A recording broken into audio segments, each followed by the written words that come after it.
this morning. This is Oyingbo BRT station. Yeah, this is Nigeria after the NSAS protest, and then dragons attacked, place burning down, cars, vehicles, and all stuffs. This is what's going on right now in Nigeria.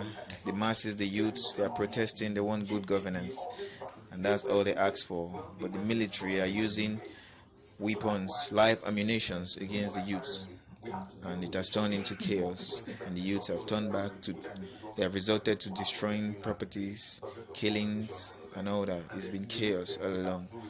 Let's have a report from Adengumi, my friend, who was at the scene, and then we'll discuss this. Thank you. Watch till the end, please. Yeah, and you get full details. This is Lagos, Nigeria, and Abuja, Nigeria. Just many but a few. We're about to give you live broadcast. I'm making an assumption here that these businesses are insured.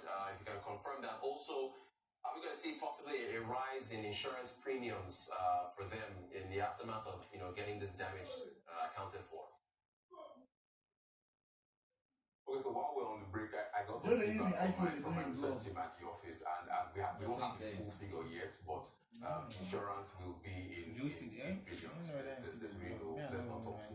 not talk to it's just going to be in billions, yes.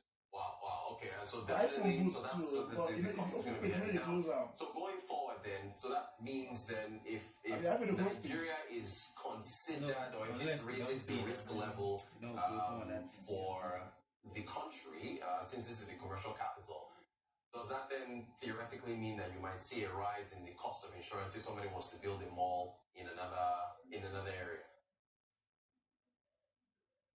Okay, so I think that's even the second question. I think the first question is, would they even want to build in the first place? I think the conversations around locating outside Lagos, I think will become more reasonable, because in the old days, if you said you wanted to locate something outside Lagos, people would say, why are you doing that? But right now, that argument, I think, in my view, would be easier to prosecute. So before anyone even thinks about cost of security, cost of insurance, or whatnot, getting past the first question, should we build in Lagos, will be a longer conversation than it used to be in times past.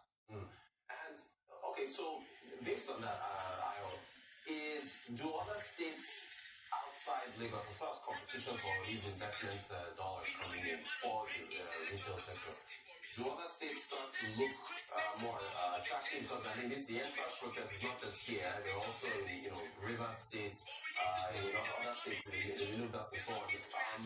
Do other states start to look attractive, or is Lagos still the premier choice for those investment dollars coming in for the retail sector? So I think Lagos State will look less attractive as it used to be. Less attractive than it used to be. As to the other states outside Lagos, they would have to make a case for themselves, and each investment will be seen as always on a case-by-case basis. I think the Lagos State government can still put things in place to ensure investors, developers that this won't happen again, and again to try and bring out some good out of all this darkness. This does create an opportunity for redevelopment in terms of gross development value, and then we can now increase the standards.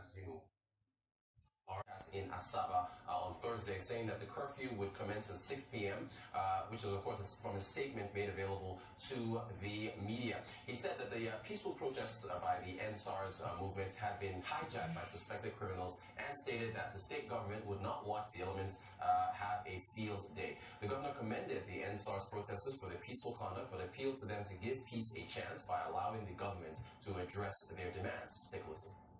The crisis of last night are not for Delta State, but the opportunities of the protest has given rise to this.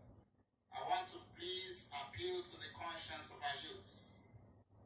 While we have the right to air grievances, I believe that we all collectively need to defend our state. We leadership to be able to conserve resources even at this very critical time of global economic downturn. We cannot afford to allow Nigerian from other states to destroy their cinematography. The security of the Nigeria state too good, I think. is a shared responsibility. Fuck. She really the people that are like, look at Once again, I congratulate our youth for pursuing a worthy cause and employ them to embrace peace and dialogue at this moment. And please, I employ them to give the government a chance to address the wrongs and to address the recommendations that they have made. I also want to use this opportunity to call on the youth leadership to please make themselves available for us to dialogue and to ensure they are part of the processes of the judicial panel of inquiry into the brutalities of the Nigerian police, particularly the defunct SARS. I believe that when they cooperate, the judicial panel and all cases of brutality and killing are brought to the fore, then and only then can the government attempt to building families and also ensure that those policemen who are directly or indirectly involved are brought to book. As I congratulate you, I pray that we all continue to pray for our dear state Delta.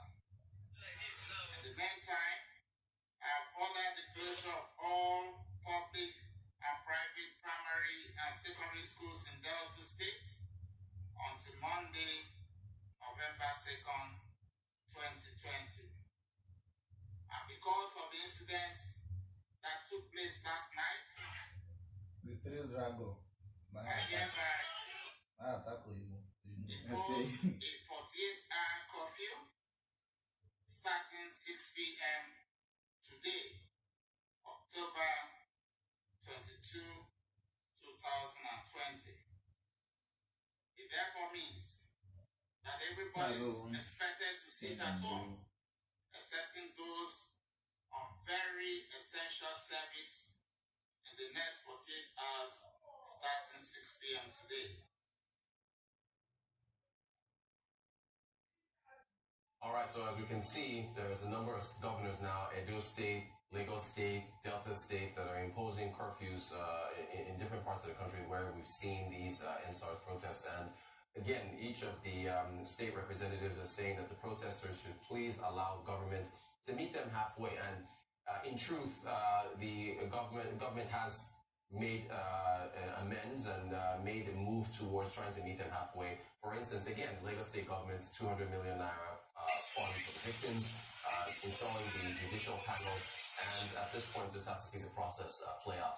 We talked about the impact on retail, and talked about the grocery store, supermarkets that have been affected. Here's Spa. We mentioned that in our chats with Ayo Ibaru. As our Lekki store has been vandalized and looted, and we mentioned this earlier and commended the different retailers for saying it.